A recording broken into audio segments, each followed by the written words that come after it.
కదా ఇక్కడ. ఇప్పుడు కూటమి అంటే ఎలా ఉండాలి?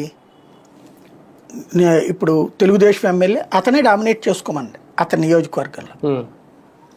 జనసేన ఇన్ఛార్జిని గాకేసి అయ్యా మనకి ఇట్లాగా ఒక 10 పనులు వచ్చినాయి కాంట్రాక్ట్లు, వాస్తవంగా అయ్యి అసలు ఎమ్మెల్యేలు టేకప్ చేయడమే అసహ్యం నా దృష్టిలో.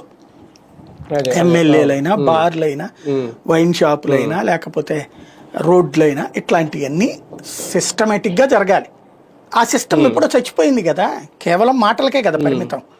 పని అయినా ఏదైనా సరే, బార్ అయినా, వైన్ షాప్ అయినా, రేషన్ షాప్ అయినా, ఇవన్నీ కూడా ప్రభుత్వాల చేతులు లాక్కున్నారు. ఇప్పుడు అది పవర్ని లాక్కున్నారు ఆల్రెడీ.